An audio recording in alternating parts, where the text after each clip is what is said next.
नमस्कार, capital TV का खास शो राहुल का अग्निपथ देख रहे हैं आप। मैं हूं आपके साथ पूजा। राहुल गांधी पिछले कुछ दिनों से कहां थे, किसके साथ थे, इसकी कोई खोज खबर नहीं थी।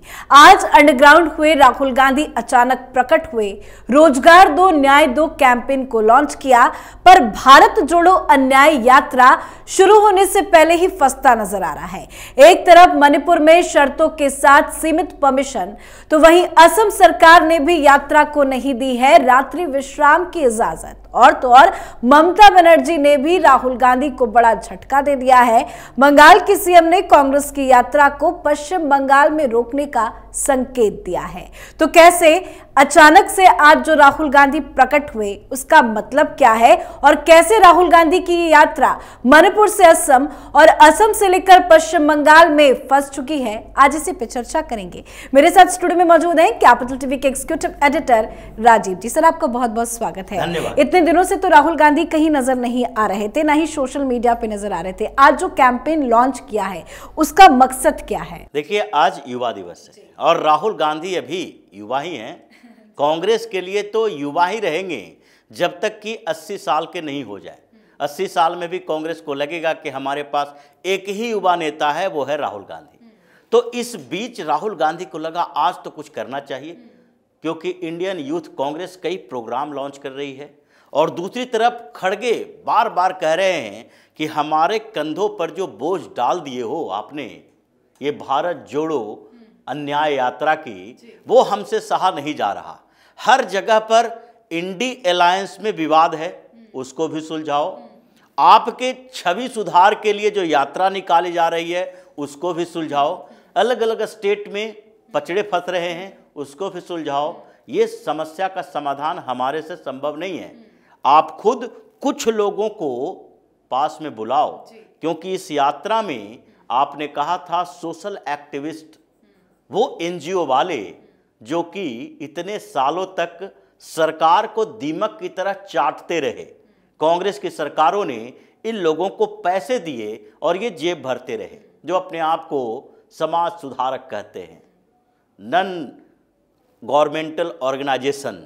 ये सरकार गैर सरकारी संस्थानों को जो पैसा देती थी, अब वो बंद हो चुका है। तो उन लोगों को समझाओ कि क्यों जरूरी है तुम्हारे लिए हमारी सरकार आना। तो इसलिए राहुल गांधी को प्रकट होना पड़ा। अभी तक तो ये कौन से महल में घूम रहे थे और कौन से छुट्टियां मना रहे थे, ये कांग्रेस के भी किसी के नेता को पता नहीं होता है। लेकिन अचानक से प्रकट हुए और प्रकट होते ही ये जो एक और विवाद सामने आया, इंडियन यूथ कांग्रेस, ये यूथ कांग्रेस जिसके प्रेसिडेंट कौन है, श्रीनिवास वीवी, इनके ऊपर कितना गंभीर आरोप लगा। आरोप लगाई कौन थी? अंकिका दास। अब अंकिका दास जो थी, उसने आरोप लगाया था, वो असम की यूथ कांग्रेस की प्रेसिडेंट, उसने आरोप लगाया कि ये हमारे साथ बदतमीजी करता है। कांग्रेस वालों ने कोई संज्ञान नहीं लिया। उसने राहुल गांधी को चिट्ठी लिखी। प्रियंका गांधी जो लड़की हूँ लड़ सकती हूँ उस समय नारेबाजी कर रही थी, उनको भी चिट्ठी लिखी। इन लोगों ने कोई संज्ञान नहीं लिया, आज तक वही हैं। अब राहुल गांधी असम भी यात्रा पर जाने वाले हैं और अंकिता दास दत्त जो है, इसने पूरी प्लान बना ली है राहुल गांधी की बेइज्जती की। वो कांग्रेस की यूथ प्रेसिडेंट रह चुकी है, अब वो कांग्रेस छोड़ चुकी है, उनके पास महिला ब्रिगेड है।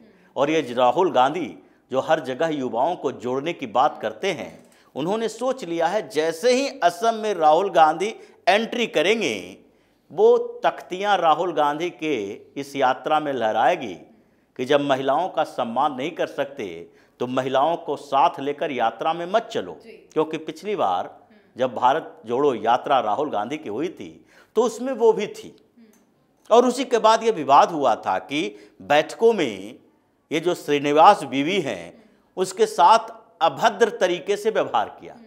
तुम वोडका पीती हो, दारू पी के आती हो, ये लड़की, ऐसे करके बात करते थे। इसी पर वो नाराज हुई थी और उनके खिलाफ शिकायत की थी।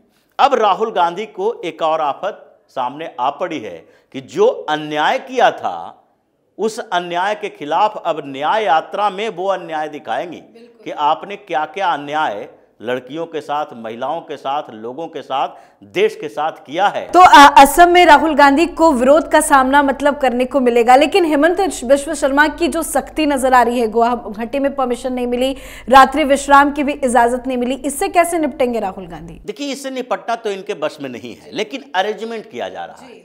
ये एक कानूनी पहलू है। इन लोगों ने हर जिले में जहां नाइट स्टे करना है, 18 जनवरी से 25 जनवरी तक ये असम में रहेंगे। वहाँ पर हर जगह नाइट स्टे करना पड़ेगा, क्योंकि लगभग ये 80-88 किलोमीटर पर डे इनको चलना है, 7-8 किलोमीटर पैदल, और उसके बाद 70 से 80 किलोमीटर के बीच ये लोग गाड़ियों से चलेंगे, लेकिन कहीं न कहीं रात्रि में विश्राम करना पड़ेगा।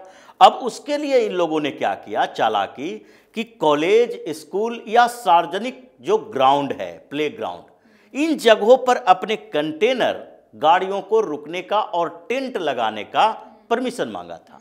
अब ये परमिशन तो सरकार दे या न दे, क्योंकि उसके लिए आप पैसे नहीं दे रहे और वो रेंट पर देने वाली जगह नहीं है। अगर आप किसी कॉलेज में आपने मांग की और वो कॉलेज अगले दिन खुला हुआ है, तो रात में आप रुकेंगे, गंद फैला के जाएंगे, दूसरे दिन बच्चे कैसे आएंगे? ये सरकार इन चीज़ों पर देख रही थी और वहाँ के डिस्ट्रिक्ट मजिस्ट्रेट से रिपोर्ट मांगी थी। अभी 2 जिलों के डीएम ने रिपोर्ट भेजा, जिसमें एक जोरहट है, एक धीमाजी नगर है। इन 2 जिलों में इन लोगों ने कहा कि हम आपको रात्रि विश्राम की अनुमति नहीं दे सकते पब्लिक प्लेस पे। तो अब कांग्रेस के लोग एक्टिव हैं कि हम कुछ ज़मीन किसानों की ले लेंगे, उनसे कुछ रेंट एग्रीमेंट कर लेंगे, उनको कुछ पैसे दे देंगे और जो खेत खाली है वहाँ पर अपना कंटेनर खड़ा कर सकते हैं। ये अल्टरनेटिव अरेंजमेंट है।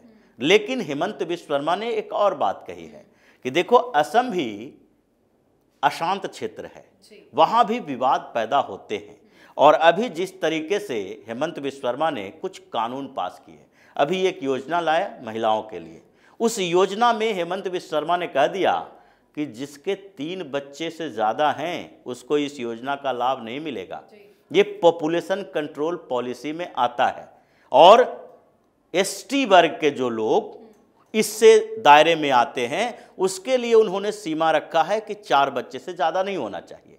अब सबसे ज़्यादा तकलीफ वहाँ पर इन मुस्लिमों को हो रही है, जिसके बारे में पहले ही वो कह चुके हैं कि अगले 50 साल तक असम के मियाँओं का वोट नहीं चाहिए हमें, तुम्हें दो या न दो, हम राज्य के विकास और सुरक्षा के लिए काम कर रहे हैं, तुम्हारे तुष्टीकरण के लिए हम कोई राजनीति नहीं करेंगे।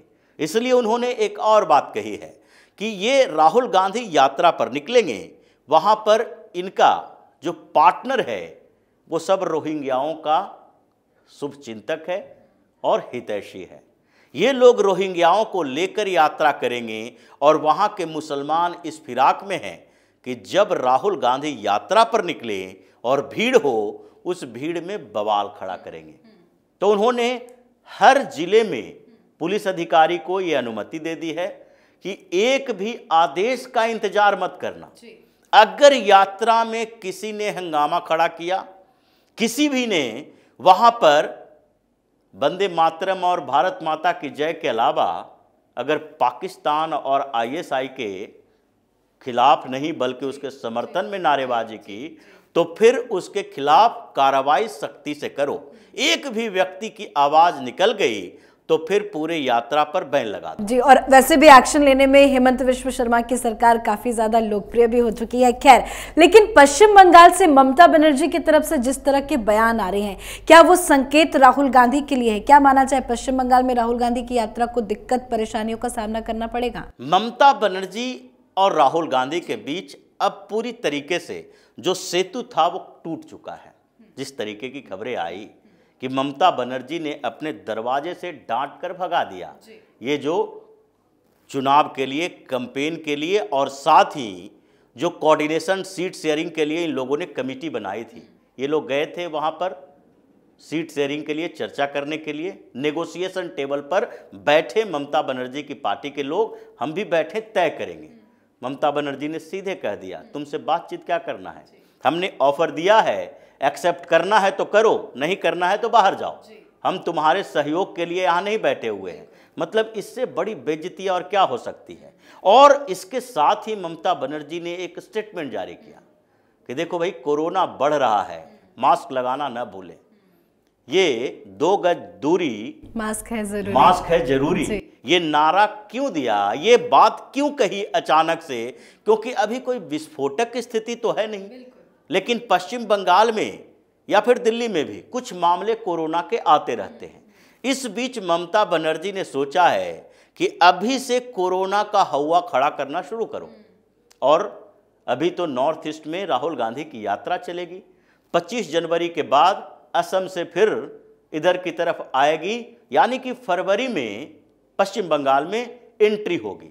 लेकिन फरवरी में पश्चिम बंगाल में एंट्री हो, उससे पहले ही ये दिखा दो कि कोरोना प्रोटोकॉल के कारण हम 10-5 लोगों से ज़्यादा, वो भी एक दूरी एक सीमा के साथ एंट्री पर प्रतिबंध लगा देंगे, उससे ज़्यादा आया तो। यानी कि वहाँ पर यात्रा जो होगी वो गाड़ियों में करेंगे, तो गाड़ियों में भी एक सीट छोड़कर एक सीट पर बैठना पड़ेगा। अगर पैदल जा रहे हैं तो पैदल भी भीड़ भाड़ नहीं हो सकती है। मतलब इन्होंने संकेत दिया है कि राहुल गांधी की यात्रा पश्चिम बंगाल में वैसे नहीं होगी जैसे इन लोगों ने तैयारी की थी। अगर जाएंगे भी तो शांतिपूर्ण तरीके से 4, 5, 10, 20 लोग, जैसे कि मणिपुर में कहा गया कि 144 लागू है, यहाँ पर अलग अलग इलाकों में जाओ, सड़कों पर भी जाओ, तो ज़्यादा हंगामा करके नारेबाजी करके मत जाओ, सीधे 10-20 लोग जाओ। और उसमें भी इकट्ठा होकर कहीं जब रैली करोगे तो उसके लिए पहले से परमिशन दो, और परमिशन के बाद ये बताओ कि वहाँ वक्ता कौन कौन होंगे, पोडियम में कौन कौन रहेंगे, स्टेज पर कौन कौन रहेंगे, कितने लोगों के जमावड़ा है, ये सारे लिस्ट दो, तभी परमिशन मिलेगी। मतलब मणिपुर, असम और अब पश्चिम बंगाल। जी, बेचारे युवा राहुल गांधी पर तो मुसीबतों का पहाड़ टूट पड़ा है। बहुत बहुत धन्यवाद सर समझाने के लिए। तो राहुल गांधी अपनी यात्रा शुरू होने से पहले ही चारों तरफ से घिर गए हैं। भारत जोड़ो अन्याय यात्रा को गुवाहाटी में अनुमति नहीं दी गई है। असम की सरकार ने भारत जोड़ो न्याय यात्रा को 2 जिलों में रात्रि विश्राम की इजाजत नहीं दी। तो वहीं मणिपुर में भी सीमित परमिशन है। ममता बनर्जी ने भी इशारों में कह दिया कि मास्क लगाए, कोरोना का जिक्र किया है और बताया है कि 2 गज की दूरी को ही बेहतर माना जाए, जो साफ संदेश है कि राहुल गांधी की यात्रा अब आसान होती नजर तो फिलहाल नहीं आ रही है। इस पे आप अपनी राय कमेंट कर लिखें। देखते रहिए कैपिटल टीवी। नमस्कार।